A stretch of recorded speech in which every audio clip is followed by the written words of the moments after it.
ఈ పూట ధ్యానాంశంగా మరి న్యాయాధిపతుల గ్రంథం మనకు బాగా తెలిసినటువంటి వాక్యము. రీసెంట్గానే 10 నిమిషాల కింద టచ్ చేశాను. ఈరోజు దేవుడు నాకు ప్రేరేపణ ఇచ్చాడు దీనికి చెప్పమని. కనుక ఒకసారి మనం చూద్దామండి. న్యాయాధిపతుల గ్రంథము 7వ అధ్యాయము 20వ వచనాన్ని ఈ పూట ధ్యానాంశంగా చదువుకుందాం. అందరూ కూడా బైబిల్ తెరుద్దామండి. ఈ పూట ధ్యానాంశంగా న్యాయాధిపతుల గ్రంథము 7వ అధ్యాయము 20వ వచనాన్ని మనం చదువుకుందాం. శ్రద్ధగా ఆలకించండి. అట్లు ఆ 3 గుంపుల వారు బోరలను ఊదుచు ఆ కొండలను పగలగొట్టి ఎడమ చేతులలో దివిటీలను కుడి చేతులలో ఊదుటకు బోరలను పట్టుకొని యెహోవా ఖడ్గము గిద్యోను ఖడ్గము అని కేకలు వేసిరి. ప్రభువే పరిశుద్ధాత్మ దేవుడు ఈ వాక్యాన్ని మనకు అర్థమయ్యే రీతిలో బోధించును గాక. హల్లెలూయా. శ్రద్ధగా ఆలకించండి. ప్రభునందు బిడ్డలారా, వాక్యంలోకి వెళ్ళే ముందుగా మిమ్మల్ని వాక్యంలోకి తీసుకురావడానికి ఒక చిన్న మాట చెప్తాను. ఏంటంటే, ఒక రోజున పేపర్లో ఒక యాడ్ వచ్చిందండి. పేపర్లో యాడ్ అయిపడతామంటే ఒక రోజున పేపర్లో ఒక యాడ్ వచ్చింది. ఏంటంటే, మా సంస్థల్లో ఉద్యోగం చేయడానికి కొన్ని ఖాళీలు ఉన్నాయి. అర్హులైన వారు, ఆసక్తి ఉన్న వాళ్ళు ఎవరైనా సరే మీరు ఆ యొక్క ఇంటర్వ్యూలో, మేము పెడుతున్న ఇంటర్వ్యూలో, ఆ ఉద్యోగం కోసం పెడుతున్న ఇంటర్వ్యూలో మీరు ఎవరైనా సరే పాలు పంపులు పంచుకోవచ్చు అని చెప్పి ఆ కంపెనీ యాజమాన్యం ఒక ప్రకటన వేసింది. పేపర్లో ఏమేసిందంటే ఒక ప్రకటన వేసింది. అయితే ప్రభునందు బిడ్డలారా, చాలామంది చూశారు ఆ ప్రకటనని. చూసిన వాళ్ళు చాలామంది పాల్గొన్నారు అక్కడికి. అయితే ఒక వ్యక్తి కూడా ఉద్యోగం లేక తిరుగుతూ ఉన్నాడు. ఈ యొక్క యాడ్ చూసి ఆ కంపెనీకి వెళ్ళి అక్కడికి వెళ్ళి ఎవరైతే ఆ యొక్క అడ్రస్ ఇచ్చి మా దగ్గర ఉద్యోగం ఉందని చెప్పారో అక్కడికి వెళ్తే ప్రభునందు వాళ్ళు ఇంటర్వ్యూ చేస్తున్నారు. ఏంటి ఆ ఇంటర్వ్యూ అంటే, అయ్యా యాక్చువల్గా మాకు ఒక జూ ఉంది. జూ అంటే తెలుసు కదా, జంతువులు, అన్ని రకాలైనటువంటి జంతువులు అందులో ఉంటాయి. అందరూ వెళ్ళి చూస్తూ ఉంటారు. దాన్ని ఏమంటారు అంటే జూ అంటారు. ZOO zoo. అన్ని రకాల జంతువులన్నీ కూడా అందులో ఉంటాయి. ఆ జూ అంటారు అన్నమాట. సింహాలు ఉంటాయి, పురుగులు ఉంటాయి, అన్నీ ఉంటాయి. మొత్తం మన భూమండలం మీద ఎన్నైతే చాలా వరకు దగ్గర 80% అన్ని కానీ చెప్పను కానీ 80% అన్నీ కూడా ఉండే స్థలాన్ని వెళ్ళి అందరూ కూడా చూడడానికి వీలుగా ఉండేదాన్ని ఏమంటారు అంటే జూ అంటారు. అయితే వాళ్ళు చెప్తున్నారు, అయ్యా మాకు ఒక జూ ఉంది. ఆ జూలో ఒక మంచి కోతి ఒకటి ఉండేది. ఆ కోతి వారం కూడా రోజు కూడా అనేక మంది చూడడానికి పిల్లలు వస్తూ ఉంటారు. తల్లిదండ్రులు పిల్లలు తీసుకుని చూపించడానికి వస్తూ ఉంటారు. చాలా మంది ఈ చూడడానికి వస్తూ ఉంటారు డైలీ. ఆ కోతి రోజు కూడా చక్కగా దాని హావభావాలతో, దాని చేష్టలతో ఆ పిల్లలందరూ కూడా నవ్వించేది, చక్కగా ఆటలాడించేది. అయితే ఈ మధ్యనే దానికి ఒంట్లో బాగా కోతి ఏమైపోయిందంటే చచ్చిపోయింది. కనుక ఈరోజు ఇక్కడ మా దగ్గర ఉన్న ఉద్యోగం ఏంటి అంటే, మేము ఒక కోతిని పట్టుకుని దానికి ట్రైనింగ్ ఇచ్చి దాన్ని మరలా ఈ స్థానంలో పెట్టేంత వరకు మీకు కోతి లాంటి డ్రెస్ వేస్తాం. మీ కోతిలాగా వచ్చిన వాళ్ళందరినీ ఏం చేయాలంటే అలరించాలి. వాళ్ళందరూ నేను ఏం చేయాలంటే కోతిలాగా అలరించాలి. అదేవిధంగా వాళ్ళందరూ కూడా మరి సంతోషంతో నింపాలి. ఇదే నీ డ్యూటీ అంటే ఆ ఇంటర్కి వెళ్ళిన వ్యక్తి ఏమన్నారంటే, అయ్యా మీరు చెప్తే నమ్మరు కానీ మా ఇంటికాడ మా అమ్మ నాన్నలు నాకు ఇచ్చిన బిర్యానీ తెలుసా? అరే నీకు తోకుంటే తక్కువ రాష్ట్రం నీకు నీ ఏ లక్షణాలు ఉన్నాయంటే, నువ్వు చేసే పనులు, నీ యొక్క చేష్టలన్నీ కూడా ఎలా ఉన్నాయంటే కోతి చేష్టలు అని చెప్పి, నీకు తోకుంటే తక్కువ అని చెప్పి అందరు నన్ను అనేవాళ్ళయ్యా. ఇక్కడ వద్ద నాకు అర్థమైంది ఆ ఉద్యోగం నా కోసమే ఖాళీ అయింది అనుకుంటా. కనుక దానికి తప్పకుండా అరుపుండి నేనే, మీరు నాకు ఇచ్చేయండి, తప్పకుండా ఆ డ్యూటీ నేను చేస్తానని. అయితే రేపు పొద్దున్న వచ్చేది నువ్వు జాయిన్ అయిపో, నీకు ఒక మంచి డ్రెస్ ఇస్తాం కోతి లాంటిది. బయటికి చూసేవాళ్ళు అందరికీ ఎట్లా కనపడతాయి అంటే కోతిలాగానే కనపడద్ది, కానీ లోపల ఉండి దాన్ని ఏం చేస్తామంటే యాక్టింగ్ చేస్తూ ఉంటావు అని చెప్పి ఆ వ్యక్తి చెప్పినప్పుడు వెళ్ళిపోయాడు. మరుసటి రోజు వచ్చాడు. రావడంగానే అతనికి ఒక కోతి లాంటి, ఆ చింపాంజీ లాంటి డ్రెస్ తగిలిచ్చేసారు.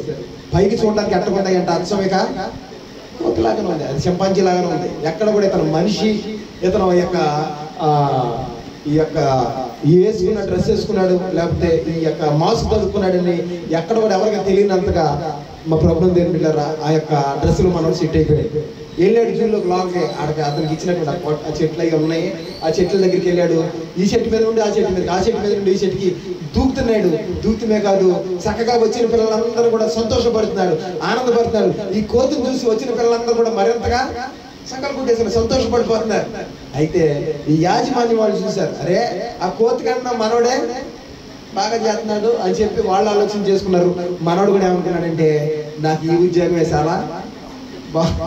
చాలా బాగుంది ఈ ఉద్యోగం అనుకున్నాడు. ఇలాగా వచ్చిన ప్రతిరోజు వెళ్ళిన డ్యూటీకి వెళ్తున్నాడు. ప్రతిరోజు కూడా చక్కగా వచ్చిన వాళ్ళందరూ కూడా సంతోష పెడుతున్నాడు. హావభావాలతో కోతి చేష్టలు ఎట్లా అవుతాడు అలా చేష్టలు చేస్తూ చక్కగా వచ్చిన వాళ్ళందరినీ సంతోషపడుతున్నాడు. అయితే ఒక రోజున ఇలా ఆ చెట్టు మీద నుండి ఈ చెట్టుకి, ఈ చెట్టు మీదకి, ఆ చెట్టుకి ఇలా దూకుతున్న సమయంలో ప్రభుత్వం దేని పిల్లరా వీడెళ్ళి ఓ పక్కన ఒక బోన్ ఉంటే ఆ బోన్ పక్కన పడ్డాడు. అదేంటి అంటే ఆ బోన్ పక్కన ఆ సింహం ఆహారం పెట్టడానికి బోన్ తీసేసి ఉంది. ఇప్పుడు ఆ సింహం పడుకుని ఉంది అనమాట. పడుకుని ఉంది. ఒక చెప్పాలంటే ఎలాంటిది అంటే పెద్ద పెద్ద ఎత్తు అయినటువంటి చుట్టూరు కంచి కట్టేసేసి లోపల ఫ్రీగా వదిలేతారనమాట. ఆ యొక్క సింహాలను లోపల సింహాలని వదిలేశారు ఫ్రీగా. ఆ సింహం ఏం చేసింది అంటే ఒక పక్కన పడుకుని ఉంది. ఈ సింహము. మనోడేమో ఆ చెట్టు మీద నుండి ఈ చెట్టుకి, ఈ చెట్టు మీద నుండి ఆ చెట్టుకి గెంతుతున్నాడు. అందరూ పిల్లలు చూసి చప్పులు పడుతున్నారు. చప్పులు పడుతుంటే వాళ్ళు చక్కగా ఎంకరేజ్ చేస్తుంటే ఇంకా మనోడు ఆ చెట్టు మీద నుండి ఈ చెట్టు మీదకి, ఈ చెట్టు మీదకి, ఆ చెట్టు మీదకి దూకుతూ ఉంటే వీళ్ళు అనుకున్నారు, అరే కోతి ఎంత చక్కగా ఎగురుతుంది అని చెప్పి వీళ్ళు అనుకుంటున్నారు. కాలు జారి మనోడు ఏం చేశాడంటే ఎక్కడైతే సింహము దోనుందో, ఎక్కడైతే సింహము, ఎక్కడైతే ఏ యొక్క ఆ కేసులో పెట్టారో దాన్ని ఎదురుకుండా పడ్డాడు మనోడే. పడి సింహం ఏమో పడుకుని ఉంది. ఇక మనవాడి ప్రభుత్వం దేని పిల్లరా గుండెల్లో రైలు పరిగెడుతున్నాడు. ఎందుకయ్యా అంటే ఎదురుకుండా ఏముంది అంటే చెప్పాలి ఏముంది? సింహం ఉంది. మనోడికి ఇక గుండెల్లో రైలు పరిగెడుతున్నాయి, చెమటలు పట్టేసి. అప్పటి వరకు సంతోషంతో గెంతులేసినటువంటి వ్యక్తి సంతోషంతో ఆనందంతో అందరినీ కవ్వించి ఆ చెట్టు మీద ఈ చెట్టు మీదకి ఎగిరినటువంటి వ్యక్తి సింహాన్ని చూడగానే ఏమైపోతుందండి మనోడికి చెమటలు పట్టేసి ఇక గెంతడం అనేసి ఏం చేస్తానండి, బాబాయ్ నేను సింహం గుహలో పడిపోయాను, నన్ను రక్షించండి, నన్ను కాపాడండి గట్టి కేకలు కాకంటే బయట ఉండి చూస్తున్నటువంటి పిల్లలు ఆ మనుషులందరూ కూడా ఏం చేస్తుందంటే అరే కోతి మాట్లాడుతుంది ఏం మాట్లాడుతుందంట? కోతి మాట్లాడుతుందని బట్టి ఈడు ఇంకా మరింత వాళ్ళందరూ ఏమనుకున్నారు? ఈయనే కోతి అనుకున్నారు, మనిషి అనుకోవట్లా. ఏమనుకున్నారు? ఏ యొక్క మాస్కులో ఉన్నాడు మనోడు అంటే కోతి మాస్కులో ఉన్నాడు. ప్రభుత్వం దేని పిల్లరా అప్పటి వరకు ఉన్న సంతోషం, అప్పటి వరకు ఉన్నటువంటి ఆహ్లాదం, అప్పటి వరకు ఉన్నటువంటి ప్రభుత్వం దేని పిల్లరా ఆ యాక్టింగ్ అంతా పోయింది. ఇప్పుడు తన నిజ స్వరూపం బయటకు వచ్చేసింది. ఏమని కేకలేస్తున్నాడంటే బాబోయ్ నన్ను ఏం చేస్తుందంటే సింహం చంపైపోతుంది, నేను సింహం గుహలో పడిపోయాను, నన్ను ఏం చేయండి రక్షించండి, కాపాడండి గట్టిగా కేకలు అవుతుంటే ఎంతలో పడుకున్నటువంటి సింహం మెల్లిగా పైకి లేచింది. గాండ్రించుకుంటూ వీడి దగ్గర రావడం మొదలెట్టింది. వీడు పడిపోయినాడు ఇంకా మరింత దగ్గరికి ఏం చేస్తానంటే కేకలు వేస్తున్నాడు. ఈ లోపల సింహం దగ్గరికి వచ్చి సింహం అక్కడ పడిపోయి ఉన్నటువంటి కోతికి ఎంట పేసుకున్న వాడి దగ్గరికి వచ్చి అక్కడ శివ దగ్గర ఉంది, ఒరే గట్టిగా కేక అయిపోకు మనందరం దొరికిపోతాం అన్నాడు. ఏమన్నా గట్టిగా అంటే ఈ సింహం కూడా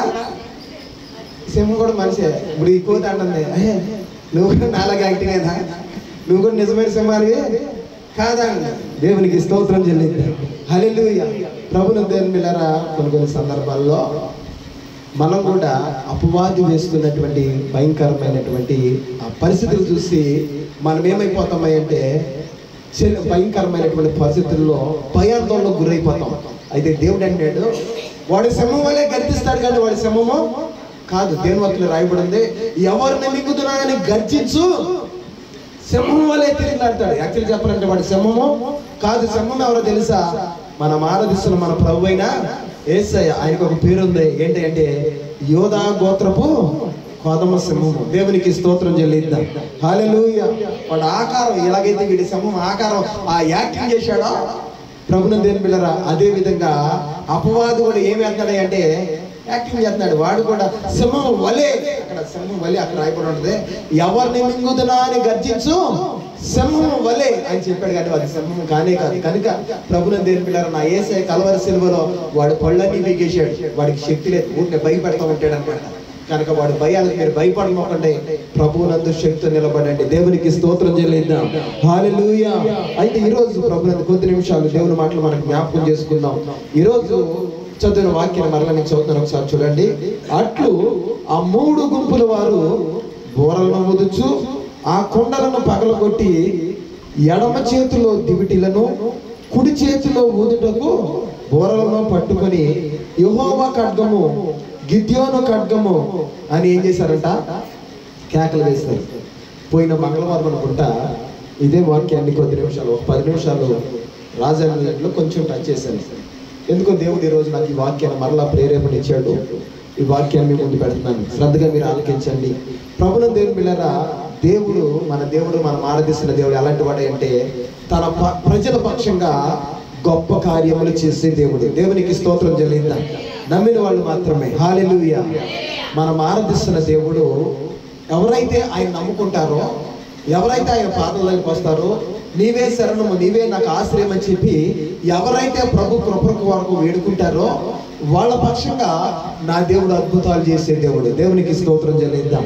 ఆశ్చర్యమైన కార్యములు తన బిడ్డల పక్షంగా చేసే దేవుడు ఆయన. దేవునికి స్తోత్రం చెల్లిద్దాం.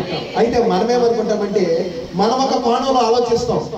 నువ్వు ఆలోచించినట్లుగా నా దేవుడు చేయడు. దేవునికి స్తోత్రం చెల్లిద్దాం. ఆయన ఒక ఆలోచన ఉంటుంది.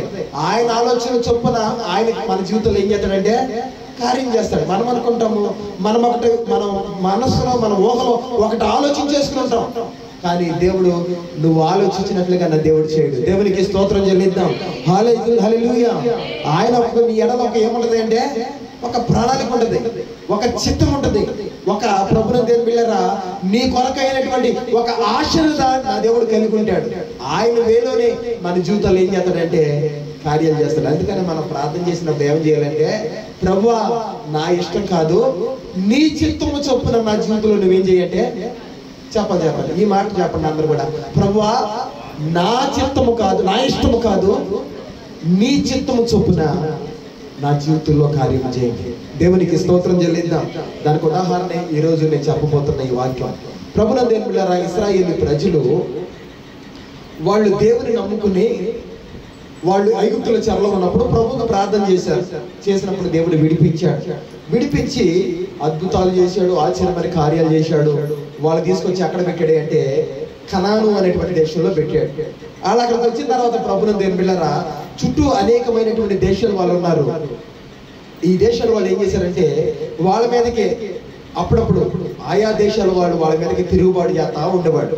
తిరుగుబాటు చేసినప్పుడల్లా కూడా వాళ్ళని రక్షించడానికి, వాళ్ళని విడిపించడానికి దేవుడు ఎవరో ఒక న్యాయాధిపతిని ఎన్నుకుని బలపరిచి వచ్చినటువంటి శత్రుల చేతిలో నుండి దేవుడు వాళ్ళు ఏం చేస్తూ ఉండేవాడు అంటే విడిపిస్తా ఉండేవాడు. అది న్యాయాధిపతుల కాలం. దేవునికి స్తోత్రం చెల్లిద్దాం. బైబిల్ గ్రంథంలో దీని గురించి ఒక పుస్తకమే రాశారు. దాని ఏమన్నారు అంటే న్యాయాధిపతులు అనేటువంటి పుస్తకం ఉంటుంది. అందులోనే చదివాము. శత్రులు రావడం, వాళ్ళు పట్టుకోవడం, భయంకరంగా హింసిస్తుంటే వీళ్ళు దేవుని సన్నిధిలో ఏం చేయడం అంటే ప్రార్థన చేయడం. దేవుడు వాళ్ళ ప్రార్థన ఆలకించి మరలా ఒక న్యాయాధిపతిని పంపించడం, వాళ్ళ చెరలో నుండి విడిపించడం, వీళ్ళు విడుదల పొందడం, మరలా వీళ్ళ లోపల కలిసిపోయి దేవునికి విరుద్ధమైన కార్యాలు చేయడం, మరలా దేవుని కోపం వాళ్ళ మీద రగులుకోవడం, ఇలా చైన్ లింక్ వల్లే తిరుగుతా ఉండేది. దేవునికి స్తోత్రం చెల్లిద్దాం. అయితే ప్రభువునందు దేవుని బిడ్డలారా ఒకానొక సమయంలో అది గిద్యోను కాలం అన్నమాట. ఆ కాలంలో జరిగిన సంఘటన ఏంటి అంటే 6వ అధ్యాయము 1వ వచనాన్ని ఒకసారి చదువుదాం.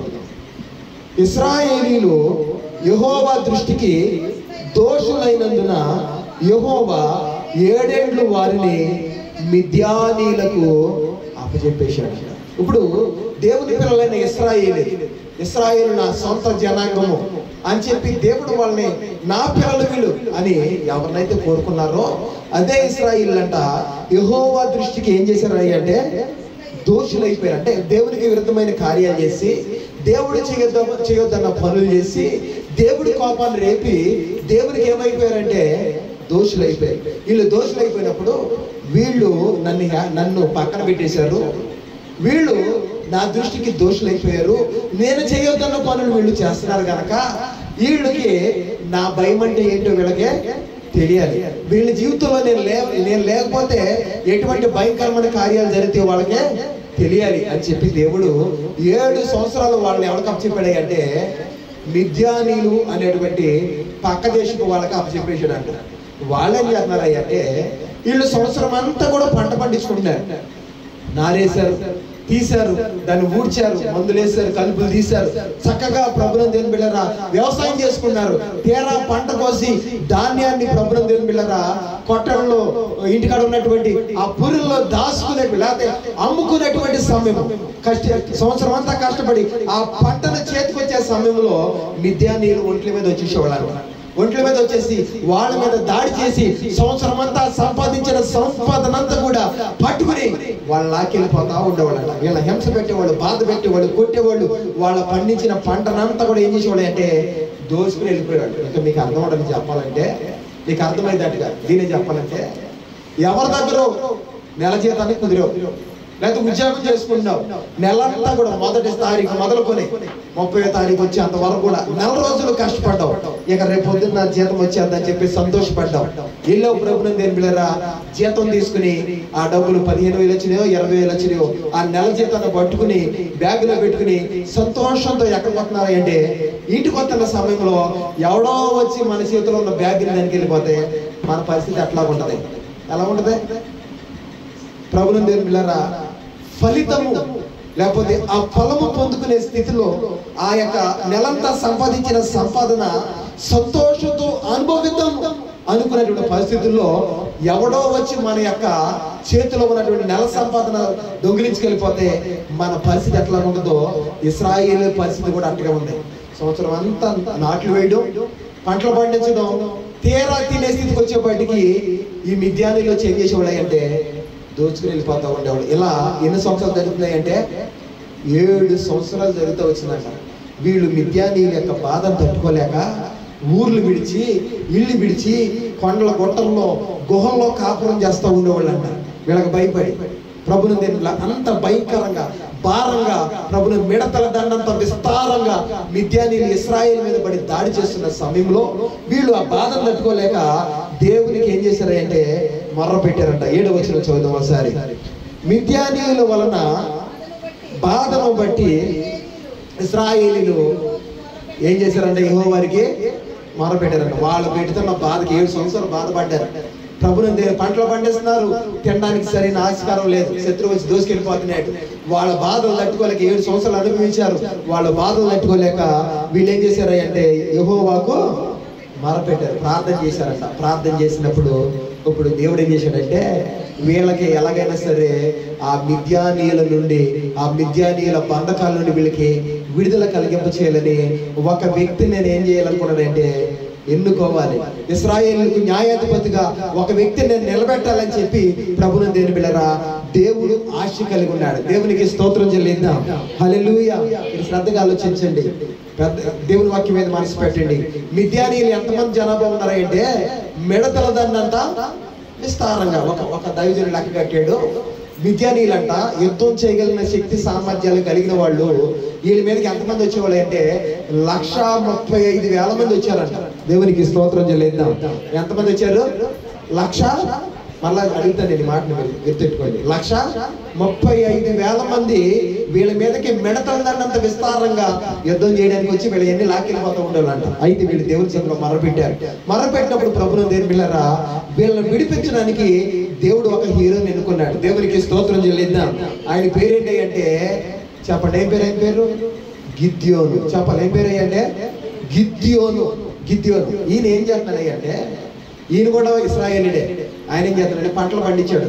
పంటలు పండించి ఎక్కడ శత్రువు వచ్చి ఈ పంటను ఎత్తుకెళ్ళిపోతాడని చెప్పి అక్కడ ప్రభువును దేని బిళ్ళరా గానుగ ఉంటుంటే, గానుగ అంటే తెలుసు కదా మీకు, ద్రాక్ష తోటలు ఉండేవి. ద్రాక్ష తోటలు తీసి ఆ గానుగలు వేసి రసాన్నంతా కూడా తీసి ఆ గానుగలో వచ్చిన ద్రాక్ష రసం చేత వైన్ తయారు చేసేవాళ్ళు.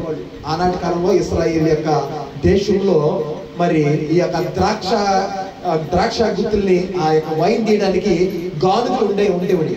అయితే ఈ యొక్క ప్రభువును దేని బిళ్ళరా గిద్యోను అనబడినటువంటి ఈయన ఏం చేస్తున్నాడు అంటే ఈ గానుగ చాటున తనకు పండించినటువంటి ఆ గోధుమలు ఏం చేస్తున్నాడంటే దొల్లగొట్టుకున్నాడండి. పూర్వకాల సమయంలో ఏం చేసేవాళ్ళండి, పూర్వకాలం ఏంటి, ఈ మధ్యన కూడా చాలా మంది ప్రభునందు బిడ్డలారా పండించినటువంటి పంటని పనులుగా తెచ్చి వడ్డీలు ఏం చేస్తారంటే పంటకేసి బాగా ఉంటారు. అవి వచ్చిన తర్వాత కొంచెం దగ్గర ఈ 10 సంవత్సరాలు ఈ లోపల అవన్నీ కూడా మన కళ్ళ ముందు కనపడతలేదు. కోత మిషన్లు వచ్చినాక అవి మన కోత పోయాల్సిన పని లేదు, కొప్ప వేయాల్సిన పని లేదు, మొత్తం అవి తెచ్చేస్తున్నాయి కనుక అవి కొంచెం ఇంకా రాబోయే కాలంలో అవి ఏంటో, ఈ కొప్ప నోర్చడం అంటే ఏంటో, దొల్లగొట్టుకోవడం అంటే ఏంటో ఎవరికీ ముందు కాలంలో తెలవదు అనమాట.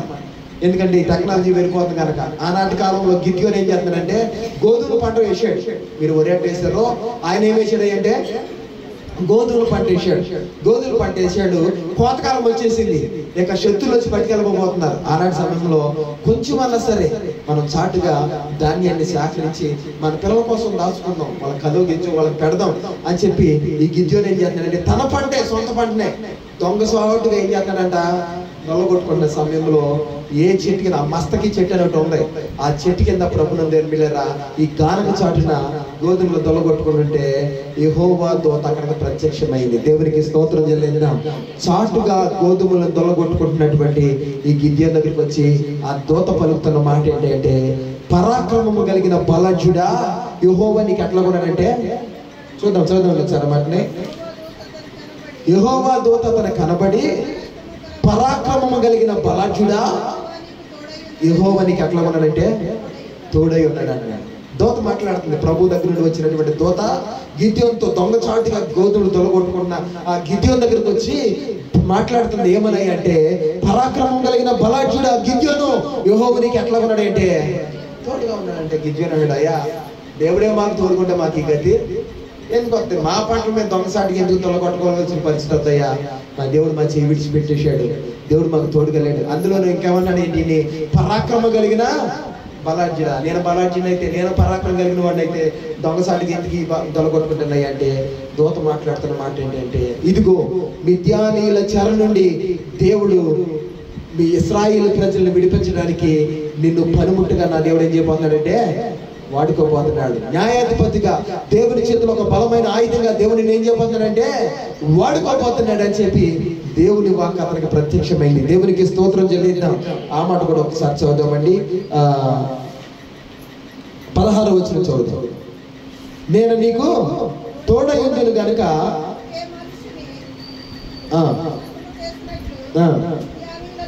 మిద్యానీయులు నువ్వేం చేస్తావంటే అర్థం చేస్తావు. దేవుడు మాట్లాడుతున్నాడు, నేను నీకు తోడుగా ఉంటాను, నిన్ను బలపరుస్తాను. ఏ మిద్యానీయులైతే మిడతల దండు వల్ల మీ మీదకి వచ్చి మిమ్మల్ని మీ పంటలంతా కూడా నాశనం చేసేస్తూ మీ ఆశీర్వాదాన్ని అంతా ఎత్తుకుని పోతున్నారో వాళ్ళకి నేను సింహ స్వప్నంగా మారుతాను. వాళ్ళ పక్షంగా నీ పక్షంగా నేనుండి వాళ్ళతో నేను ఏం చేస్తానంటే యుద్ధం చేస్తాను, నిన్ను బలపరుస్తాను. గిద్యోను అంటే ఇక్కడ గిద్యోను అన్నాడు, అయ్యా నేను మనిషి గోత్రంలో పుట్టిన వాడిని, మా కుటుంబంలోనే నేను కరసారి వారిని, నన్ను ఎట్లా ఎన్నుకుంటావు అని చెప్పి ఎదురు ప్రశ్న వేస్తున్నాడు. దేవునికి స్తోత్రం చెల్లిద్దాం. దేవుని ఎంపిక ఎట్లా ఉంటుందంటే ప్రభునందు దేవులారా, దేవుడి యొక్క ఎంపిక ఎలా ఉంటుంది అంటే, ఈ లోకంలో బలమైన వాళ్ళు నా దేవునికి అవసరంలా, దేవునికి స్తోత్రం చెల్లిద్దాం. ఘనమైన వాళ్ళు నా దేవునికి అవసరంలా, జ్ఞానవంతులై ఈ లోకంలో మేము జ్ఞానం అని చెప్పుకుంటూ విర్రవీగుతున్న వాళ్ళు నా దేవునికి అవసరంలా, జ్ఞానహీనులైన వాళ్ళని, బలహీనులైన వాళ్ళని, ఎందుకు పనికిరానటువంటి వాళ్ళని సమాజంలో ప్రభునందు దేవుని ఎటువంటి ఇక చెప్పాలంటే అర్హత లేని వాళ్ళని నా దేవుడు ఎన్నుకుని ఆయన బలాన్నిచ్చి అర్హతనిచ్చి ఆయన బలమైన కార్యాలు చేయించుకునే దేవుడు ఆయన. దేవునికి స్తోత్రం చెల్లిద్దాం. ఒకవేళ బలమైన వాళ్ళు ఎన్నుకుంటే వాళ్ళు ఏం చెప్తారు తెలుసా, మా బలాన్ని బట్టి మేము ఈ కార్యం చేస్తాం, మా ధనాన్ని బట్టి మేము ఈ కార్యం చేస్తాం, మాకున్నటువంటి బ్యాక్గ్రౌండ్ బట్టి మేము ఈ కార్యం చేస్తామని వాళ్ళు దేవునికి రావాల్సిన మహిమను వీళ్ళు చేసుకుంటారు. కనుక నా దేవుడు ఎలాంటి వారిని ఎన్నుకుంటాడు అంటే బలం లేనటువంటి వారిని, జ్ఞానం లేనటువంటి వారిని, మూర్ఖులైన వారిని నా దేవుడు అనుకుని తన పనిలో బలపరిచి వాడుకుంటాడు. దేవునికి స్తోత్రం చెల్లిద్దాం. ఇక్కడ గిద్యోను అన్నాడు, ప్రభువా ఇదిగో 135,000 మంది భయంకరమైన శత్రువులు మా మీదకి వచ్చి మా సంపదని, మా ఆశీర్వాదాన్ని, మా దీవెనని ఎత్తుకెళ్ళిపోతుంటే వాళ్ళ నుండి విడిపించడానికి ఎన్నికలైనటువంటి ఫలికమాలినటువంటి నన్ను ఎన్నుకుంటానంటావేంటయ్యా. నా గోత్రం ఏ గోత్రం అయ్యి అంటే మనిషి గోత్రము. ఇశ్రాయేలుకు 12 గోత్రాలు ఉన్నాయి. 12 గోత్రాల్లో చివరి గోత్రం ఏ గోత్రం అయ్యి అంటే మనిషి గోత్రం. అందులో నీ మనిషి గోత్రంలో ప్రభునందు దేవుని బిడ్డలారా మనోడు ఎన్నో వాడై అంటే కడసరి వాడు, తన కుటుంబంలో చిన్నవాడు. యాక్చువల్లీ చెప్పాలి, మనం చాలాసార్లు చెప్తున్నాను మీకు, యూదులకు ప్రభుత్వం దేని బిళ్ళరా ఆశీర్వాదం కావచ్చు, లేకపోతే ఆ బర్త్ రైట్ అంటారు కదా, ఏమంటారు కదండి, తండ్రిని వచ్చేటువంటి ఆ ఆశీర్వాదం ఎవరికి వస్తాయి అంటే ప్రథమ కుమారుడికి వస్తుంది, చిన్న కుమారుడికి రాదు. అయితే మనోడు అసలు గోత్రమే పనికి మాలిన గోత్రం, చివరి గోత్రము.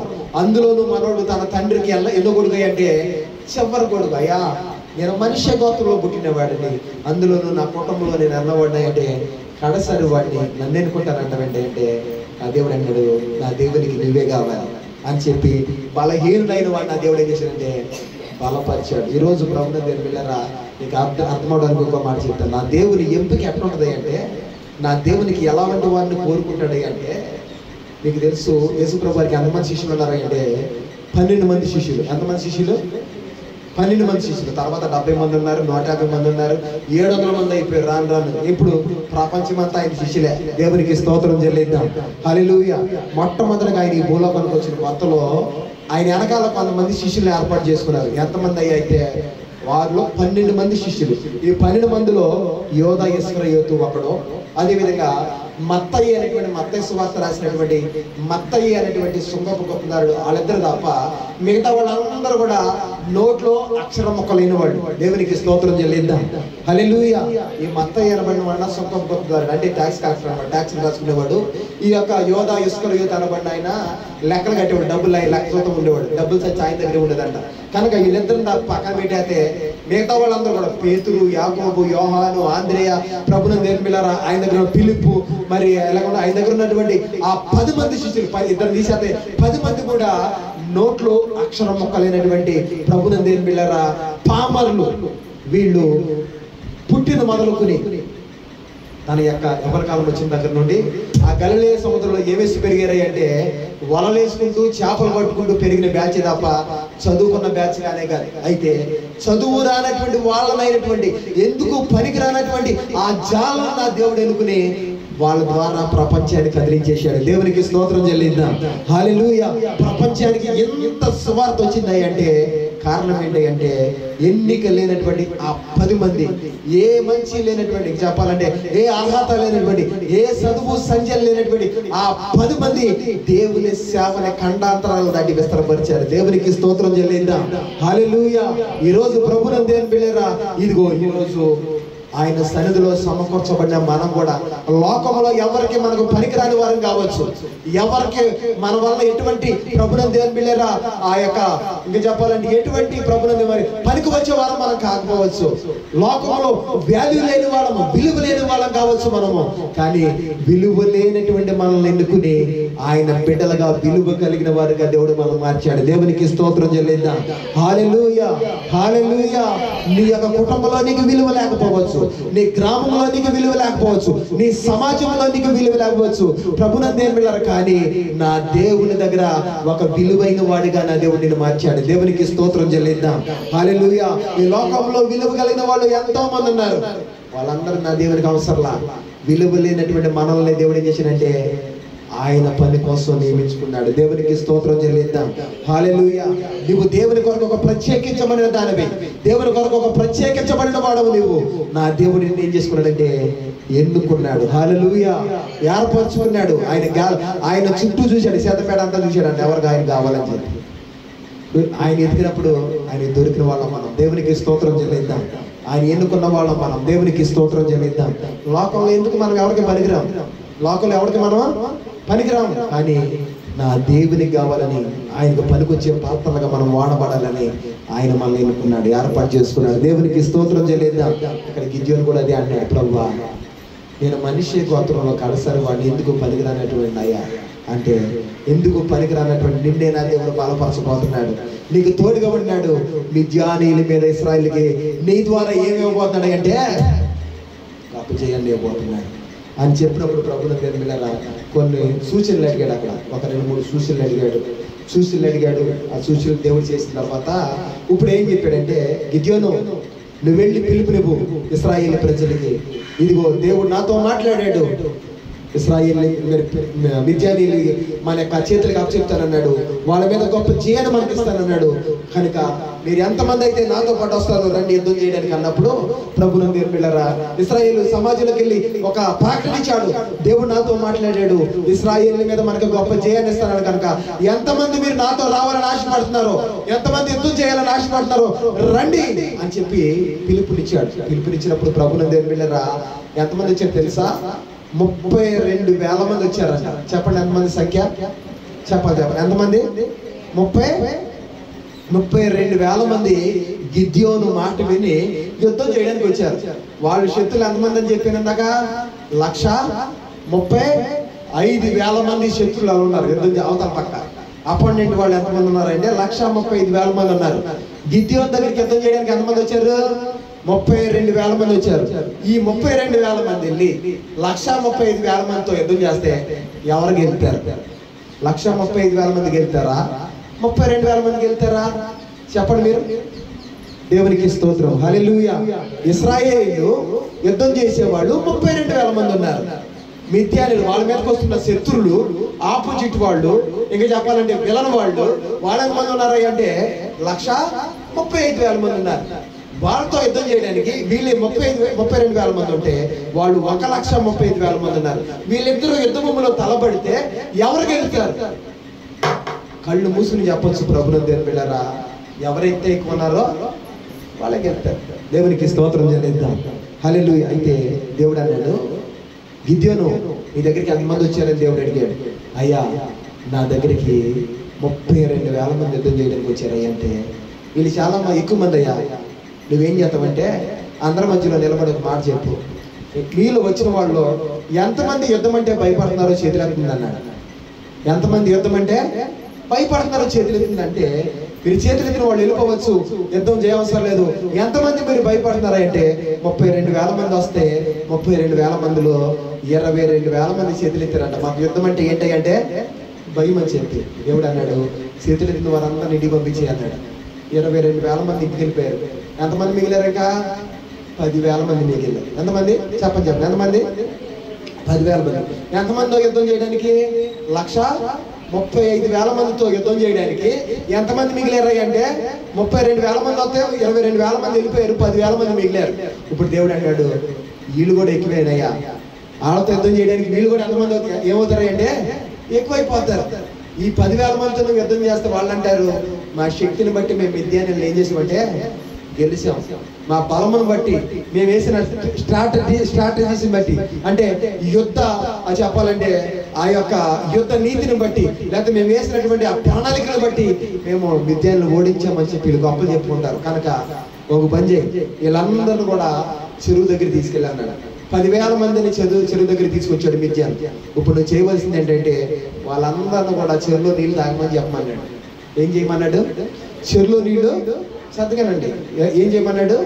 చెరువులో నీళ్లు తాగమని చెప్పాడు. తాగమని చెప్తే అందరూ కూడా వెళ్ళి చెరువులో నీళ్ళు తాగాడు. అయితే ఇప్పుడు అన్నాడు, ఎంతమంది అయితే కుక్కలో నీళ్లు గతికినట్లుగా, కుక్కలు నీళ్ళు ఎట్లా తెలుసండి, గిన్నెలో నీళ్లు పెట్టి కుక్క ముందు ఎడితే ఎట్ట తాగితే మనం తగినట్టు ఎత్తి తాగారయా తాగు. ఎట్ట తాగితే నాలుగుతో కత్తికి అనమాట, ఇలాగ నాలుగు ఇలాగా అంటూ ఉంటే ఆ నాలుగు ద్వారా వచ్చి నీళ్ళు ఏం చేస్తాయి అంటే తాగుతూ ఉంటుంది కుక్క గతికినట్లుగా.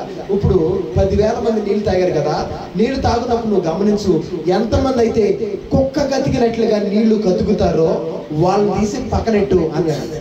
ప్రభునందు పిల్లరా, అయితే గిద్యోను వాళ్ళ దగ్గర అందరిని 10,000 మందిని ఆ చెరువు దగ్గర తీసుకొచ్చాడు. నీళ్లు తాగడానికి వాళ్ళందరినీ మోకరింపజేసినప్పుడు ఈ 10,000 మందిలో దగ్గరగా 9,700 మంది అంట వాళ్ళు తెచ్చుకున్న యుద్ధానికి వచ్చారు కదా, వాళ్ళు తెచ్చుకున్న యుద్ధాయుధాన్ని పక్కన పడేసి, వాళ్ళు ధరించుకున్న కవచాలు పక్కన పడేసి, చక్కగా కాళ్ళ చేతులు శుభ్రంగా గడుకుని, చక్కగా తీరుబడిగా దోషులతో పట్టుకుని నీళ్లు తాగారాక. కానీ వాళ్ళు ఒక 300 మంది ఏం చేశారంటే యుద్ధానికి పెట్టుకున్న దాళ్ళు ఆ యొక్క ఆయుధాలన్నీ కూడా అలాగే పెట్టుకుని వెళ్ళి అక్కడ మోకరించి కుక్క ఎలాగైతే నీళ్లు గతుకుద్దో అలా నీళ్లు గతికారంట. గతికితే దేవుడు అన్నాడు, కుక్క వల్లే నీళ్లు గతికిన వాళ్ళని తీసి పక్కన పెట్టు, మిగతా వాళ్ళందరినీ ఇంటికి పంపించేయాలి. దేవునికి స్తోత్రం చెల్లిద్దాం, హల్లెలూయా. మిగతా వాళ్ళందరూ ఏం చేయంటే ఇంటికి పంపించి. ఎందుకు ఇది మాట చెప్పాడు అంటే, మీరు ఎప్పుడన్నా మీ ఇంటికి పిల్లి కానీ పాలు ఏదన్నా పెట్టుకున్నారనుకో తాగుతూ ఉంటుంది కదా, గద్దుతూ ఉంటుంది కదా, ఎప్పుడైనా చూడండి, అది ప్రభుత్వం దేని పిల్లరా, ధ్యాసంతా పాలు మీద తాగుతున్న పాలు మీద నీళ్ళ మీద పెట్టేసి తాగేది. నాలుగుతో గదుతూ ఉంటుంది, కానీ తన చూపంతా కూడా ఎట్లా ఉంటుందంటే పక్క నుండి ఎవరు వస్తున్నారు, ఎదురు నుండి ఎవరు వస్తున్నారు, చుట్టూ కూడా ఏం చేస్తూ ఉంటుందంటే గమనిస్తూ ఉంటుంది. ఇక్కడ 10,000 మంది చెరువు దగ్గరికి వెళ్ళారు ప్రభుత్వం దేనిలో నీళ్ళు తాగుతాయి. 10,000 మందిలో 9,700 మంది అసలు ఎందుకు వస్తాం కూడా మర్చిపోయి శుభ్రంగా ఆయుధాలు పక్కన పెట్టేసి కాళ్ళు చేతులు శుభ్రంగా కడుక్కుని వెళ్ళిపోయి శుభ్రంగా దోషులతో నీళ్ళు పట్టుకుని హ్యాపీగా తాగేసి వచ్చే విశ్రాంతి చేస్తే వాళ్ళు 300 మంది మాత్రం ఏం చేశారు అంటే ఎక్కడెక్కడ ఉంచుకుని ఏ పక్క నుండి ఏ శత్రువు వస్తాడో, ఎవడి మీద మన మీద దాడి చేస్తాడని చెప్పి మెలకువ కలిగి వాళ్ళు వెళ్ళి మోకరించి నొక్కగా తిన్నట్టుగా నీళ్లు ఆ చెరువులో నీళ్ళు తాగితే వీళ్ళే నీకు పనికొచ్చేవాళ్ళు. ఈ 30 మంది 300 మందిని పక్కన పెట్టుకో, వీళ్ళ ద్వారానే దేవునికి ఏం చేయబోతాడు అంటే చెప్పాలి, వీళ్ళ ద్వారానే దేవునికి ఏమి ఇవ్వబోతాడంటే గొప్ప జయాన్ని ఇవ్వబోతున్నాడని దేవుడు చెప్పాడు. దేవునికి స్తోత్రం చెల్లిద్దాం. హల్లెలూయా. మన మీదకి ఎంతమంది వచ్చారని చెప్పాను? 32,000 మంది వచ్చారు. 32,000 మంది వెళ్ళి 135,000 మంది యుద్ధం చేస్తే ఎవరు గెలుతారన్నాము? విద్యానీలే గెలుతారు. వాళ్ళు 135,000 మంది ఉన్నారు కానీ తప్పకుండా వాళ్ళే గెలుతారు.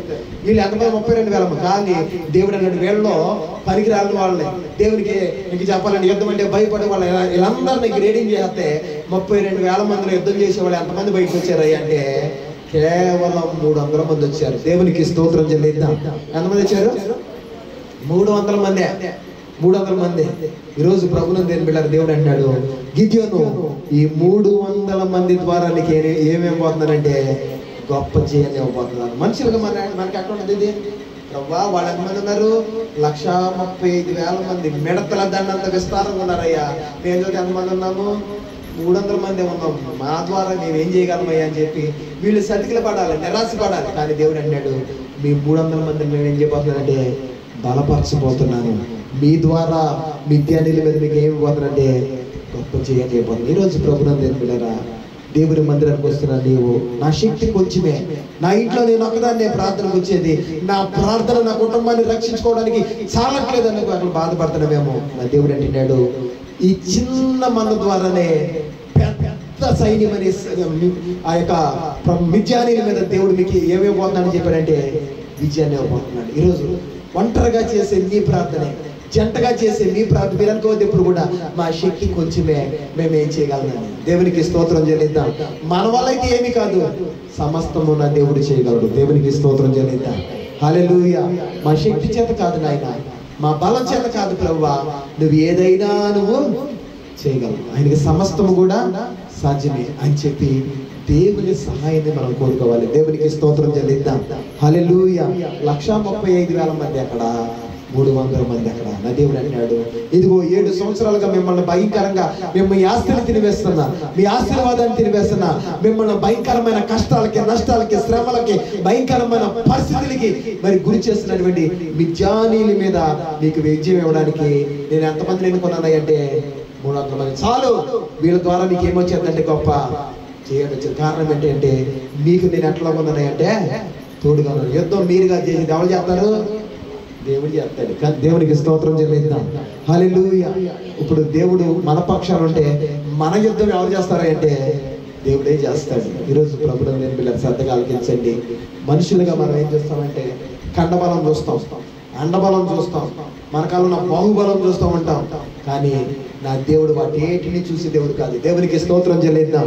6 మూరల జానులో ఉన్న గులియాతుని పడగొట్టడానికి 4 అడుగులున్న పొట్టువాడు, పక్కవాడు, చిన్నవాడైనటువంటి ఎవరిని అనుకున్నాడు అంటే దావీదుని అనుకున్నాడు. దేవునికి స్తోత్రం చెల్లిద్దాం. బైబిల్ చదువుతుంటే ప్రభువుని దేని బిడ్డలారా, దేవుడు చేసిన కార్యాలు ఎట్లా ఉంటాయి అంటే అవురా అని అద్భుతాలుగా మనకు కనపడుతూ ఉంటాయి. 6 మూరల జానులో ఉన్న గులియాతు చెప్పాలంటే 10 అడుగులు ఎత్తున్నాడండి. 10 అడుగులు ఉన్నవాడు ఎక్కడ? వాడి కండలు తిరిగినట్టు శరీరం కలిగిన వాడు ఎక్కడ?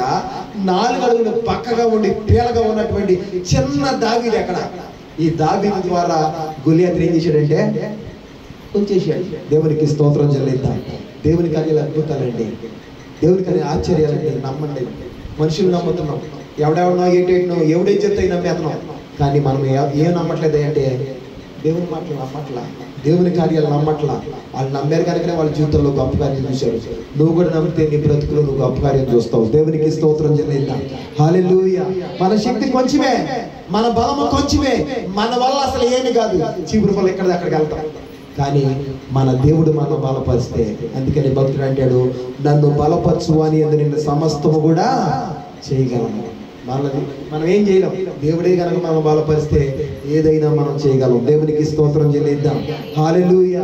మీరు జ్ఞాపకం చేసుకోండి ప్రభువుని దేవుని బిడ్డలారా, గిద్యోనుని దేవుడు ఏం చేశాడంటే బలపరిచాడు. గిద్యోనికి సైనికులు ఎంతమంది ఇచ్చాడు అంటే 300 మంది ఇచ్చాడు. గిద్యోను, నువ్వు యుద్ధానికి వెళ్ళు, ఈ 300 మంది ద్వారా నేను నీకు ఏమైపోతున్నాను అంటే గొప్ప జయాన్ని ఇవ్వబోతున్నాను. అయితే గిద్యోను అనుకుంటాడు, ప్రభా కత్తిని పట్టుకెళ్ళమంటావా, డాళ్ళు పట్టుకెళ్ళమంటావా, బాణాలు పట్టుకెళ్ళమంటావా, గదలు పట్టుకెళ్ళమంటావా, ఏం పట్టుకెళ్తే మాకు విజయాన్ని ఇస్తావా అంటే దేవుడు ఏం చెప్పా, బాబు మీరు కొండలో మీరు పట్టుకెళ్ళవలసింది కత్తులు కాదు, మీరు పట్టుకెళ్ళవలసింది డాళ్ళు కాదు, మీరు పట్టుకెళ్ళవలసింది గదలు కాదు, బాణాలు కాదు. మీకు దేని ద్వారా విజయాన్ని ఇవ్వబోతున్నారో తెలుసా? ఓటి కొండలు పట్టుకెళ్ళండి. ఏ కొండ అంటే ఇదే చెప్పాలి. ఈ 3 మీరు బాగా గుర్తుపెట్టుకోవాలి. ఫస్ట్ ఏంటంటే కొండ ఒకటి తీసుకెళ్ళండి. ఆ కొండ కూడా ఏ కొండ అంటే ఓటి కొండ. రెండోది ఏంటంటే దివిటి కాకడ కూడా పట్టుకెళ్ళండి. మూడోది ఏంటంటే బోర కూడా పట్టుకెళ్ళండి. ఈ 3 పట్టుకెళ్ళండి, మీకు ఏమెత్తున్నా అంటే నేను జయాన్ని ఇస్తాను. అదేంటయ్యా నేను వెళ్తుంది అక్కడికే, యుద్ధానికి వెళ్తున్నాం. యుద్ధానికి వెళ్తే ఏముండాలి? చేతిలో కత్తి ఉండాలి, డాల్ ఉండాలి. ఒకవేళ పనివాడు మరి దాడి చేస్తే అడ్డుకోవడానికి డాల్ ఉండాలి, లేకపోతే బాణాలు ఉండాలి, అంబులు యారోస్ అంటారు, బాణాలు ఉండాలి.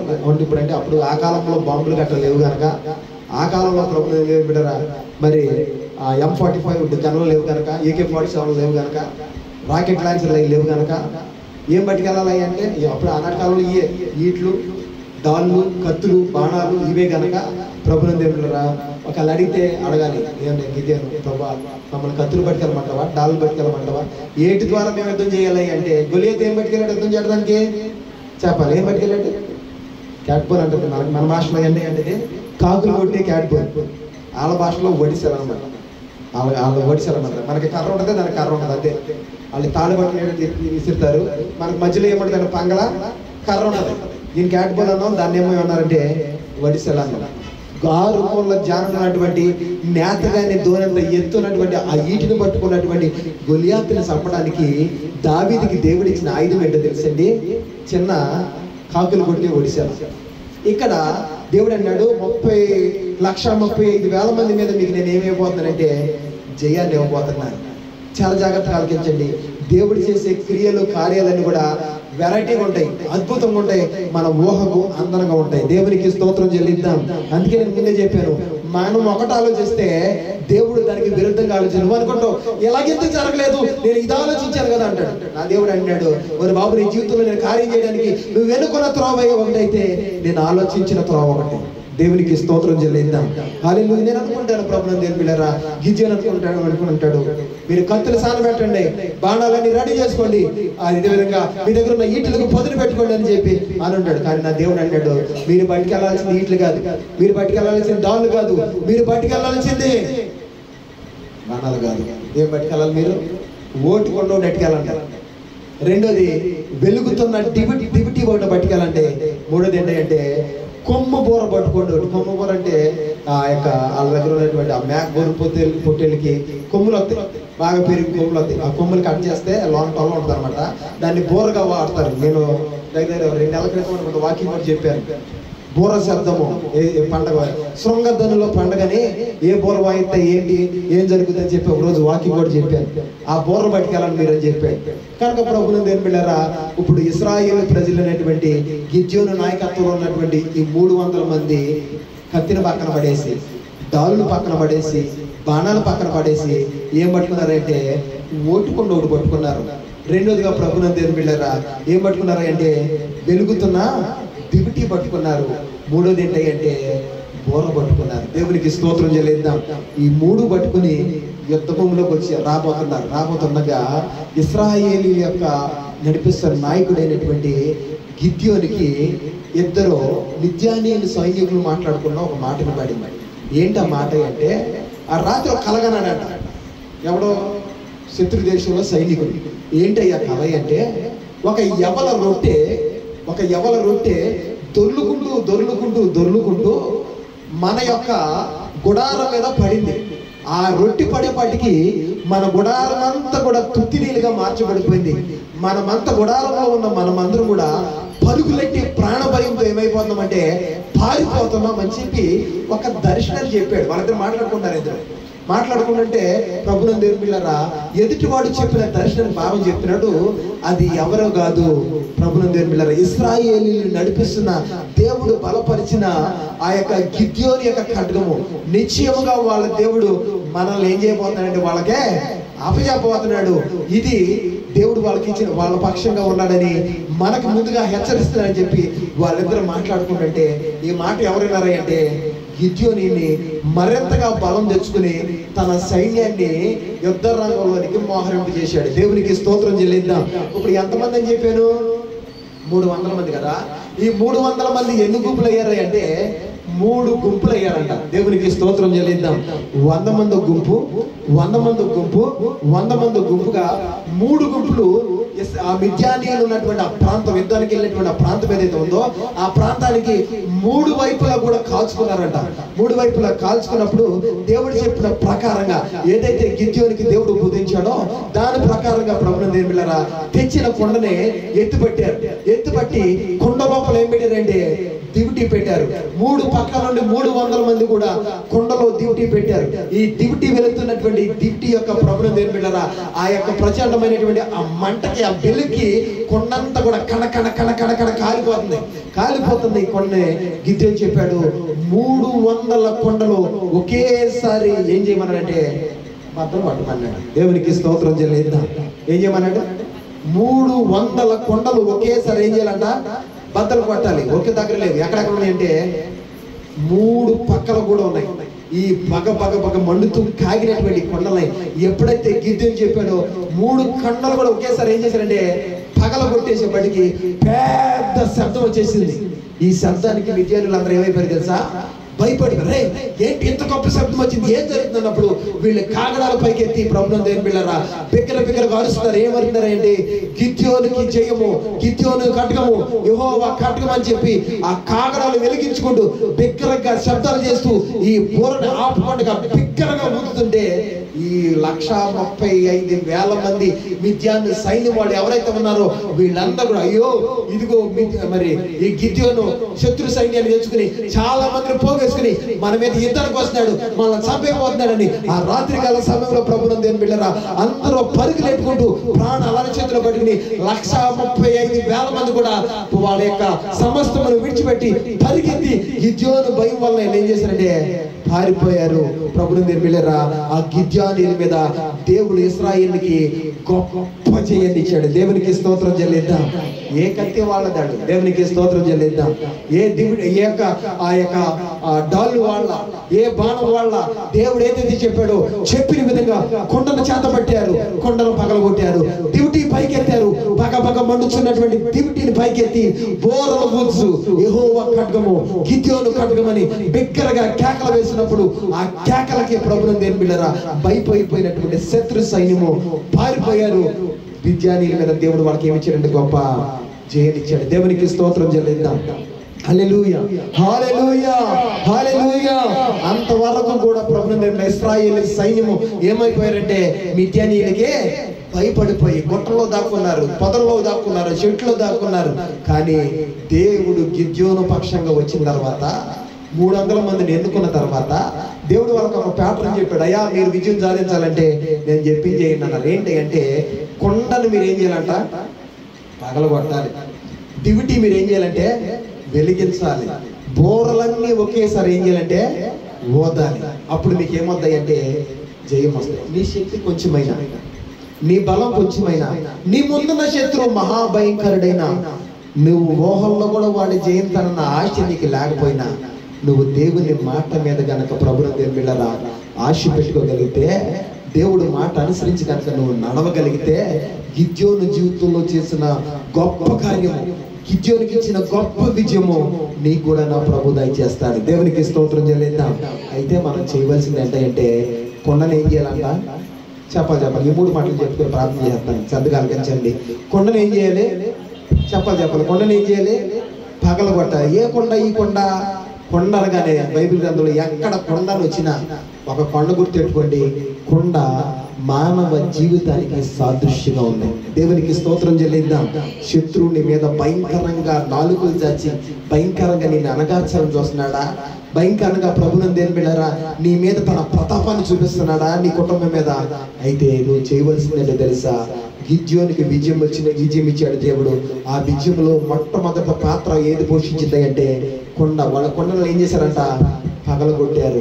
దేవుడు ప్రభునందు దేవుని నీ మీద, నీ శత్రువుల మీద, అదేదైనా కావచ్చు, నీ రోగమే నీ శత్రువు కావచ్చు, ప్రభునందు దేవుని బిడ్డలారా నీ బలహీనత నీ శత్రువు కావచ్చు, నీ మీద ఏలుపడి చేసిన దురాత్మ శక్తులే నీకు శత్రువు కావచ్చు, లేకపోతే నీ పొరుగు వారి నీకు శత్రువు, అది ఎవరు వాట్ ఎవరు మేబీ అదేదైనా కావచ్చు, నీ శత్రువు నీ మీద భయంకరంగా మరి విరగబడుతుంటే ఆ శత్రువు మీద ఒక గొప్ప జయం నువ్వు చూడగలగాలి అంటే మొట్టమొదటిగా ప్రభునందు దేవుని బిడ్డలారా 3 మాటలు చెప్పాడు దేవుడు.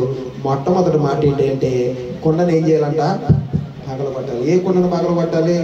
ఆ కుమ్మరిపేటకి వెళ్ళి రోడ్డు పక్కన కొండలు పెట్టారు. అందరూ ఇప్పుడు యాసకాలం ఒకటి నీళ్ళ కోసం మన కొండలు పెడతామంటారు. ఒక కొండ తెచ్చి 10 ఏళ్ళు మన పగలగొట్టారు. దేవుడు విజయం ఇచ్చేస్తాడా? ఏం చేద్దాం చెప్పండి? ప్రభునందు దేవుని బిడ్డలారా దేవుని వాక్యం చెప్తుంది, మానవ దేహము దేంతో పోల్చాడు దేవుడు అంటే కొండతో పోల్చాడు. శత్రువుల మీద నీకు విజయం రావాలి అంటే, నిన్ను భయంకరంగా భయపెడుతున్న మిజ్జానీయులు లాంటి ఆ మిడతల దన్నంత విస్తారమైన సైన్యం మీద నీకు విజయం కావాలంటే దేవుడు ఇస్తున్న ప్యాటర్న్ ఏంటి అంటే మొట్టమొదటిగా నీ హృదయం అనే కొండ, నీ దేహం అనే కొండ ప్రభు ఎదుట పగలగొట్టబడాలి. దేవునికి స్తోత్రం చెల్లిద్దాం. హల్లెలూయా. ఎలా పగలగొట్టాలయ్యా అంటే ప్రార్థనలో, మోకాల్లో నీ హృదయం ఏం చేయాలంటే పగలాలి. దేవుడు అన్నాడు కదా, విరిగిన హృదయము నలిగిన మనస్సు నాకు ఇష్టమైన బలి అన్నాడు దేవుడు. ప్రభునందు దేవుని బిడ్డలారా నీ జీవితంలో నీ శత్రువు మీద, నీ రోగం మీద, నీ బలహీనత మీద, నిన్ను పట్టి పీడిస్తున్నటువంటి ఆ బంధకం ఏదైతుందో ఆ బంధకం మీద నువ్వు గొప్ప విజయాన్ని చూడాలి అంటే నువ్వు చేయవలసింది ఏంటంటే ప్రభు ఎదుట నీ హృదయాన్ని ఏం చేయాలి అంటే పగలగొట్టుకోవాలి. దేవుని వాక్యంలో ఒక మాట రాయబడింది, మీ వస్త్రములను కాక మీ హృదయాలను ఏం చేసుకున్నాయి అంటే చించుకోండి అంది. దేవునికి స్తోత్రం చెల్లిద్దాం. హల్లెలూయా, హల్లెలూయా. ఆరాధనలో కొంతమంది ఎగురుతా కొందరు బట్టలు చింపేసుకుంటూ ఉంటారంట. అని దేవుని వాక్యం మీ హృదయాలు మీ వస్త్రాలుగా చింపుకోవాల్సింది. బాధ చేత సమస్యల చేత మీరు చింపుకోవాల్సింది మీ యొక్క బట్టలు కాదు. ఏం చెప్పుకోండి అంటే మీ హృదయాన్ని చెప్పండి, ప్రార్థనలో నలగండి, దేవుని ఎదుట మీకున్నటువంటి సమస్యను పెట్టండి, ప్రార్థన చేయండి, పగలగొట్టండి మీ హృదయాన్ని, మీ దేహాన్ని. దేవునికి స్తోత్రం చెల్లిద్దాం. మీ హృదయం పగిలితేనే, మీ దేహం పగిలితేనే ఎక్కడ పగలాలి? ప్రార్థనలో పగలాలి, దేవుని పాదం దగ్గర పగలాలి.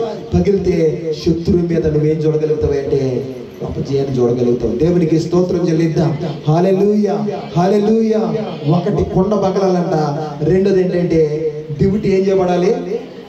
వెలగాలి, ఆరిపోవద్దు. డ్యూటీ ఏం చేయబడాలి? వెలుగుతూ ఉండాలి. డ్యూటీ దేని సాదృశ్యం ఉందంటే దేవుడు నీలో పెట్టిన ఆత్మ దీపానికి ఎలా ఉందంటే ఇది సాక్ష్యంగా ఉంది. కొంతమంది అంట దేవుడు వెలిగించిన దీపాన్ని అంట కొంచెం కింద పెడుతున్నారంట. దేని కింద పెడుతున్నారు? కొంచెం కింద. కొంతమంది దేని కింద పెడుతున్నారంటే మంచం కింద పెడుతున్నారంట. నా దేవుడు నువ్వు కొంచెం కింద పెడతావని, మంచం కింద పెడతావని నా దేవుడు నీ ఆత్మదీపాన్ని వెలిగించలా. ఈ దీపాన్ని వెలుగుతున్నటువంటి దీపాన్ని ఎక్కడ పెట్టాలి తెలుసా? దీప స్తంభం మీద పెట్టాలి. దేవునికి స్తోత్రం చెల్లిద్దాం. హల్లెలూయా. కొంచెము మంచము దేనికి సాదృశ్యంగా ఉన్నాయి అంటే కొంచెము సంపాదనకును, మంచము నిర్లక్ష్యానికి సాదృశ్యంగా ఉందంట. కొంతమంది ప్రభునందు దేవుని బిడ్డలారా సంపాదన కోసము దేన్ని నిర్లక్ష్యపరిచేస్తున్నారు అంటే వాళ్ళ ఆత్మదీపాలని ఆరిపేసుకుంటున్నారు. ప్రభు దేవుడు వెలిగించిన ఆత్మదీపాలని ఆరిపేసుకుంటున్నారు. కొంచెం కింద పెట్టి, వ్యాపారంలో పెట్టి, ఉద్యోగాల్లో పెట్టి, వాళ్ళకు ఉన్నటువంటి పనుబాట్లు పెట్టేసి దేవుడు వెలిగించిన ఆత్మదీపాలని వాళ్ళు ఆరిపేసుకుంటున్నారు. దేవునికి స్తోత్రం చెల్లిద్దాం. హల్లెలూయా. యేసయ్య గారు అన్నాడు, ప్రభునందు దేవుని బిడ్డలారా యేసయ్యా నీవు వెలిగించిన దీపము ఆరిపోదులే,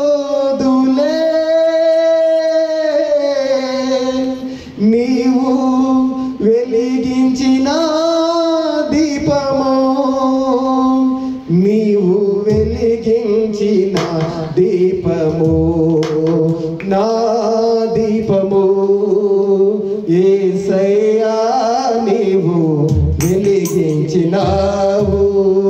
సుడిగాలిలోనైనా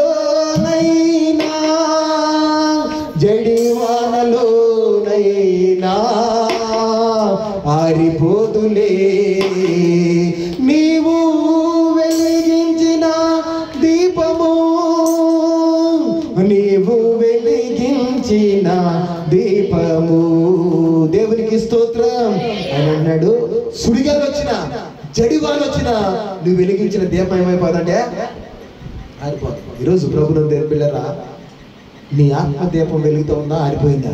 ఒకసారి ఆలోచన చేసుకో. చాలా మంది ప్రభునందు దేవుని బిడ్డలారా సమస్యలు వచ్చినాయని సమస్యల ముందు పెట్టిన వాళ్ళ దీపాలు ఏం చేసుకుంటారంటే ఆరిపేసుకుంటున్నారు. నా దేవుడు ఎప్పుడైతే నువ్వు దేవుని బిడ్డగా మార్చబడ్డావో, ఎప్పుడైతే నువ్వు రక్షణకు వచ్చావో, నీలో ఉన్న ఆత్మ దీపాన్ని దేవుడు ఏం చేశాడంటే వెలిగించాడు. దేవునికి స్తోత్రం చేయాలి. ఈ వెలిగించిన ఆత్మ దీపాలు అప్పుడప్పుడు ఏం చేస్తూ ఉంటాయి అంటే నుసుగడుతూ ఉంటాయి అంట. దీపాలు ఇంటికాడికి వరకు దీపాలు ఉంటాయి, కిరసనాలు గుడ్లు ఉంటా ఉంటాయి. ఆ ఒత్తి వెలిగి వెలిగి వెలిగి వెలిగి అది ఏమైపోయి అంటే నుసుగట్టేసేది. అయితే ఆ సాయంకాల సమయంలో మరలా 1 గంటలో 2 గంటలో దీపాలు వెలిగిస్తామనగా పెద్దోళ్ళు ఏం చేసేవాళ్ళు అంటే ఆ నుసు కట్టినటువంటి ఆ ఒత్తిని ఏం చేసేవాళ్ళు అంటే కత్తిరించి కొంచెం పైకి లాగి మరలా దాన్ని నూనె ఉందో లేదో, కిరసనాలు ఉందో లేదో అని చెప్పి అందులో ఏం వేసేవాళ్ళు అంటే కిరసనాలు పోసి చక్కగా వెలిగించి దీపస్తంభాలను ఒకటి ఉండేవి. దీపం పెట్టుకునే స్తంభం ఒకటి మా తాతల ఇంట్లో కూడా ఉండేది. చిన్నప్పుడు నేను ఉన్నప్పుడు నేను చదువుకునేవాడిని. ఆ దీపం ఉండేది. ఆ దీప స్తంభం ఒకటి ఉండేది. ఆ స్తంభం మీద వెలిగించిన బుడ్డి పెడితే ఇది దేదీప్యమానంగా వెలుగుతూ చీకటిగా ఉన్న గదంతటికి ఏమిచ్చేది అంటే చెప్పాలి ఏమిచ్చేది? వెలుగునిచ్చేది. ఈ రోజు ప్రభునందు దేవుని బిడ్డలారా, ఒకప్పుడు మన బతుకులు కూడా చీకట్లో ఉన్న మనల్ని దేవుడు ఏం చేశాడంటే వెలిగించాడు. దేవునికి స్తోత్రం చెల్లిద్దాం. వెలిగించిన ఈ దీపము నువ్వు వెలుగుతూ ఉండాలి. వెలుగుతూ ఇంటంతటికి ఏమి ఇవ్వాలి అంటే వెలుగునివ్వాలి. ఇంటికి వెలుగునివ్వకపోతే దేవుని మీద తీసి అవతల పారేస్తున్నారు. కనుక ప్రభునందు దేవుని బిడ్డలారా, దేవుడు మనల్ని ఆరిపోయిన మనల్ని ఇది చెప్పాలంటే చీకటిగా మనల్ని వెలిగించాడు. దేవునికి స్తోత్రం చెల్లిద్దాం. వెలిగించిన మన దీపాలు ప్రభు కోసం వెలుగుచుండును గాక. హల్లెలూయా హల్లెలూయా. అయితే దేవుని వాక్యం రాయబడింది, ఈ వెలిగించిన దీపాలంట కొంతమంది ఎక్కడ పెడుతున్నారు అంటే కొంచెం కింద పెడుతున్నారు. అంటే వ్యాపారాలలో, అంటే వ్యాపారాలు ముందేసుకుని, ఉద్యోగాలు ముందేసుకుని, పనులు ముందేసుకుని, సమస్యలు ముందేసుకుని వెలిగించిన దీపాలను ఏం చేసుకున్నారు అంటే ఆర్పేసుకున్నారు. మీరు ఆ బ్యాచ్ లో ఉండొద్దు. ఆర్పేసిన బ్యాచ్ లో ఉంటే శత్రు మీద మీరు ఏం పొందుకోలేరు అంటే విజయాన్ని పొందుకోలేరు. దీపం ఎప్పుడు ఎక్కడ ఉండాలి అంటే వెలుగుతూ ఉండాలి. ప్రార్థనలో వెనకాలి, పరిచయలో వెనకాలి, దేవుని సహవాసంలో వెలుగుతూ ఉండాలి. దేవునికి స్తోత్రం చెల్లిద్దాం. హల్లెలూయా హల్లెలూయా. ఇదిగో యోహాను గురించి ఒక మాట రాయబడింది, అతను మండుచు ప్రకాశించుచున్న దీపమై ఉన్నాడని చెప్పి యోహాను గురించి లేఖనాలు రాయబడింది. ఈరోజు ప్రభునందు దేవుని బిడ్డలారా, నువ్వు వెలుగుతున్నావా, ఆరిపోయావా? ఒకసారి ఆలోచన చేసుకో. ఒక రోజున మోడీ దైవజనులు డిఎల్ మోడీ దైవజన్ గారు తన పరిచయంలోకి ఒక కుటుంబం వచ్చేదంట. వస్తూ ఉండేది. ఎందుకనో గడిచినటువంటి ఒక 4 వారాలుగా రావట్లేదు ఆ కుటుంబం. ఆ సహోదరుడు రావట్లేదంట. రాకపోయే బట్టికి అసలు ఎందుకు రావట్లేదో ఏంటో వెళ్ళి కనుక్కుందాం అని చెప్పి దైవజనుడు ఇంటికి వెళ్ళాడు. ఇంటికి వెళ్తే అది చలికాలం, శీతలకాలం, బయట భయంకరంగా మంచు పడుతుంది. లోపల మనోడు కూర్చుని ఉన్నాడు. ఆ కట్లు క్యాంప్ ఫైర్ అంటూ ఉంటారు, దాన్ని కట్లేసి ఇంట్లోనే మంట పెట్టుకుంటారు. చుట్టూ మంచు పడుతూ ఉంటుంది, వేడి కోసం మంట పెట్టుకుంటారు. లోపలే మంట పెట్టుకోవడానికి ఒక ప్రత్యేకమైన పొయ్యి ఉంటుంది అనమాట. వీళ్ళు దాని చుట్టూరు కూర్చుంటారు అనమాట. అయితే మోడీ గారు వెళ్ళేపాటికి డిఎల్ మోడీ గారు అని మన మోడీ గారు కాదు, పాస్టర్ గారు ఆయన డిఎల్ మోడీ గారు అని అమెరికాలో గొప్ప దైవజనుడు. ఆ డిఎల్ మోడీ గారు ఏం చేశాడంటే ఎందుకు విశ్వాసం దగ్గర 4 వారాల మధ్య గుడికి రావట్లేదని చెప్పి కనుక్కోవడానికి, అసలు ఒంట్లో బాగాలేదు, అసలు ఏమైంది ఏంటని చెప్పి కనుక్కోవడానికి ఇంటికి వెళ్తే ఇంట్లో కూర్చొని చక్కగా కుర్చీలో కూర్చుని ఆయన ఏం చేస్తున్నాడంటే సలమాన్ కాగుతున్నాడు. ఏం మాట్లాడాల, వెళ్ళి కుర్చీ వేసుకుని ఆయన ముందు కూర్చున్నాడు. ఇద్దరు పాస్టర్ గారు కూర్చున్నాడు, ఈయన కూర్చున్నారు. అసలు ఇద్దరు మధ్యలో ఒక మాట లేదు, మంచి లేదు, ఇద్దరు కూర్చున్నారు. అయితే మెల్లిగా ఈయన ఏం చేశాడంటే అక్కడ కట్లు మండుతూ ఉన్నాయంట. మండుతూ ఉన్న కట్టుల్లో ఒక కట్టు తీసి పక్కన పెట్టాడంట. ఒక కట్టు తీసి పక్కన బయటికి పక్కనెట్టిన కట్టు ఏమైపోయిందంటే ఏమైపోద్ది చెప్పాలి ఏమైపోద్ది? ఆరిపోద్ది. మిగతా కట్లన్నీ ఏమవుతుంది అంటే మండుతుంది. పక్కన పెట్టి కట్టు ఏమైపోయిందంటే ఆరిపోయిందంట. అది చూసినటువంటి వ్యక్తి పాస్టర్ గారిని చేతులు అయ్యా అయ్యా నన్ను క్షమించండి, తప్పైపోయింది, ఇదిగో సంఘానికి దూరం అయిపోయాను, నా ఆత్మ ఏమైపోయిందంటే ఆరిపోయింది అని చెప్పి చేతులు పట్టుకుని కాదైపోయి మరలా ప్రార్థన చేసుకుని మరలా మండుచున్న కట్టెల్లో పెట్టినప్పుడు తిరిగి అతను కూడా ఏం చేయబడ్డాడు అంటే మండించబడ్డాడు. ఒక విషయం చెప్తాను, మండుతున్నటువంటి ప్రార్థన చేసే వాళ్ళతో ఉంటే మనం కూడా ఏం చేస్తామని అంటే ప్రార్థన చేస్తాం, మండుతూ ఉంటాం. సల్లారిపోయిన వారు మనం తీసుకెళ్ళి లోకానికి సహవాసానికి మరి దగ్గర అయిపోయి, ప్రార్థనకు దూరం అయిపోయి, దేవుని బిడ్డలకు దూరం అయిపోయి, సహవాసానికి సంఘానికి దూరం అయిపోతే మన బ్రతుకు కూడా ఎట్టలిపోతాయి అంటే సలారిపోతే సతికిలు పడిపోతే ఆడిపోతే. ఇంకా చెప్పాలంటే నీ ఇంట్లో అపవాదిగా టెస్ట్ చేసి కూర్చున్న భయంకరంగా ఏర్పాటు చేస్తాడు. వారిని నువ్వు జయించలేవు కానీ జయించలేవు. దేవునికి స్తోత్రం చెల్లిద్దాం. హల్లెలూయా. దేవుడు చెప్పాడు, విద్యానీయుల మీద విజయం సాధించాలంటే కొండను ఏం చేయాలంట? పక్కన కొట్టాలి. ఏ కొండ? ఈ కొండ నీ హృదయం అనే కొండ, నీ దేహం అనే కొండ ప్రభు ఎదుట పగలాలి. పగిలిన దాంట్లో నుండి కన్నీరు రావాలి. దేవునికి స్తోత్రం చెల్లిద్దాం. హల్లెలూయా.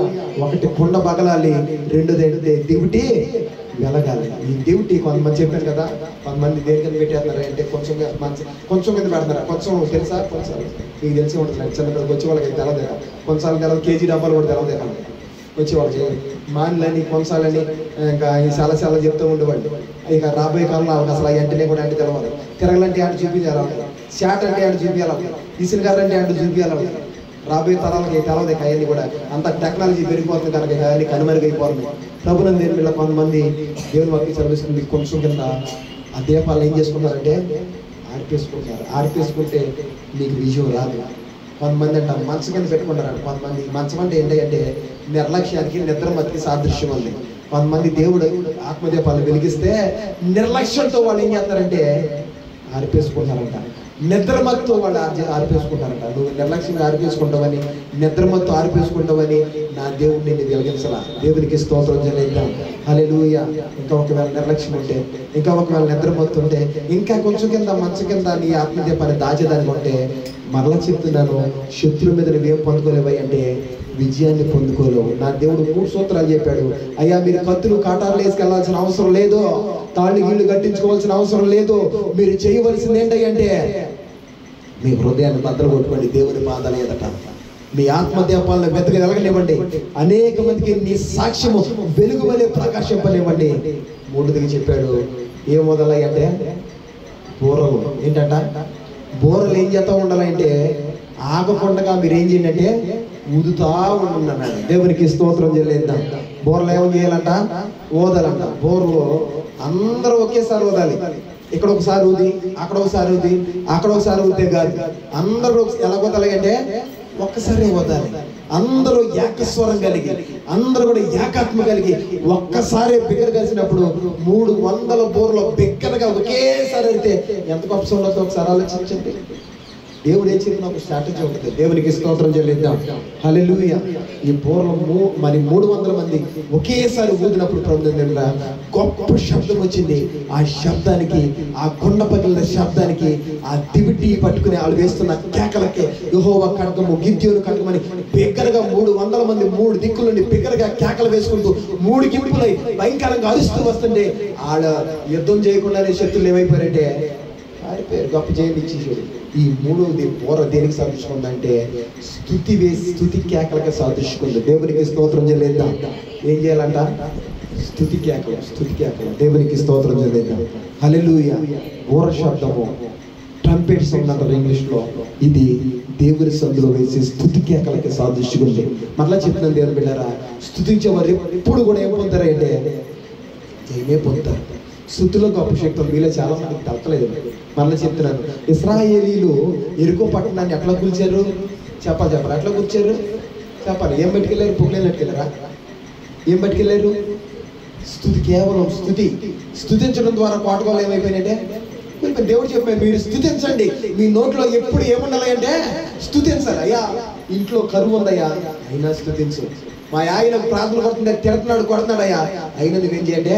స్తుతించు. అయ్యా, నేను ప్రార్థన వస్తుంటే అందరూ నిందలేస్తున్నారయ్యా, అవమానాలేస్తున్నారయ్యా, దేవుడికి అయినా నువ్వేం చేయండి? స్తుతించు. స్తుతి నీ స్థితిని ఏం చేస్తాయంటే మార్చేస్తాయి. ప్రభుత్వం దేవుని బిడ్డలారా, పరిస్థితులు తారుమారైపోయినా నువ్వు స్తుతించడం మాత్రం ఏం చేయకూడదు అంటే మానకూడదు. దేవుడు అన్నాడు, బిగ్గరగా మీరు ఏం చేయండి? బోరలో ఓదండి, వేగండి, స్తుతించండి. స్తుతిలో గొప్ప శక్తి ఉంది. అనుభవం కంటే గొప్ప శక్తి స్థుతిలో ఉందని ఒక దైవజనుడు చెప్పాడు. దేవునికి స్తోత్రం చెల్లిద్దాం. హల్లెలూయా. మళ్ళా చెప్తున్నాను, ఇశ్రాయేలు ఎరుకో కోటగోడలు కొలచడానికి మరి వాడిన ఆయుధం ఏంటంటే స్తుతి. ఏం చేశారు వాళ్ళు? స్తుతించారు. 7 రోజులు 7 మార్లు, రోజుకి ప్రతిరోజు కూడా రోజుకి 7 మార్లు వాళ్ళు స్తుతించారు.